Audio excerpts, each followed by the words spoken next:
The UK has reached a significant milestone. 200 Ukrainian pilots successfully completed training with the British Royal Air Force. This achievement, which reflects the deepening cooperation between the two nations, was celebrated at a ceremony making the latest group of pilots graduating from the RAF's Elementary Flying Training Program. Armed Forces Minister Luke Pollard and Ukraine's Ambassador General Valery attended the event on October 22, 2024.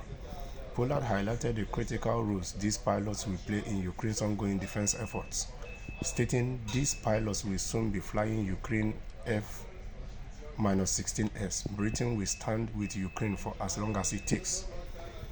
Luke Pollard disclosed on his former Twitter account, "Did you know that the UK has now trained 200 Ukrainian pilots? Today, I attended the graduation of the latest pilots from the RAF's training program."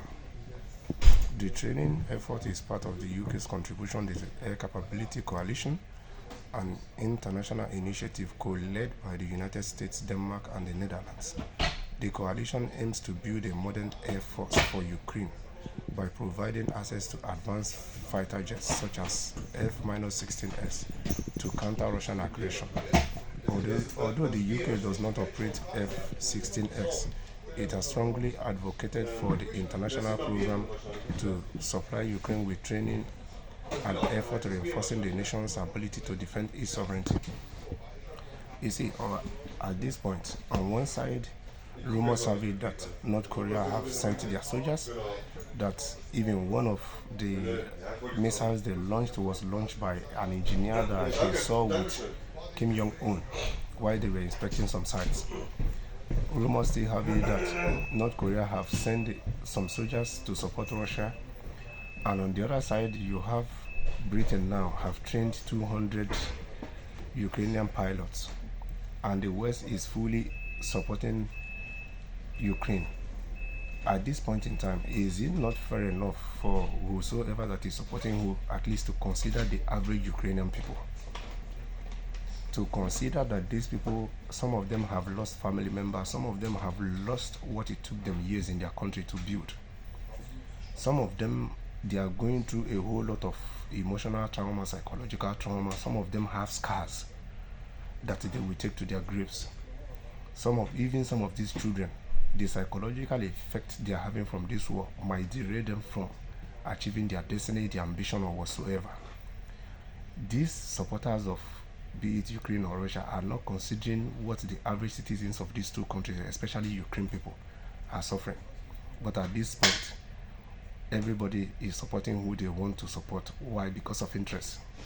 If there's one thing this war has opened people's eyes to, that maybe a lot of people don't know, is that this war made people to understand how rich Ukraine was before this war. And this war equally exposed or made a lot of people to understand that Ukraine was doing businesses with a lot of countries, including Russia, that some countries don't even know.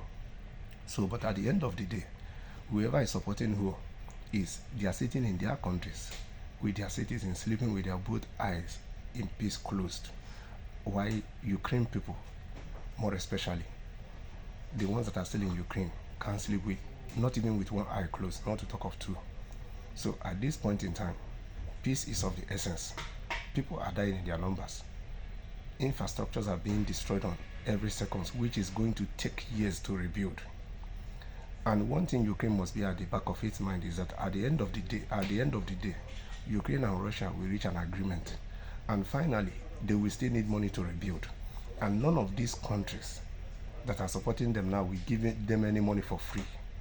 Any money they are going to give them, there are going to be serious conditions attached to it. It has always been like that. And when they are giving them these conditions, it technically means they are going to be controlling the monetary policies in their country, and they are going to be controlling their country. That is one very bad thing about war. So at this point in time, Ukraine people should be considered. Peace is of paramount, and it must be achieved at all costs.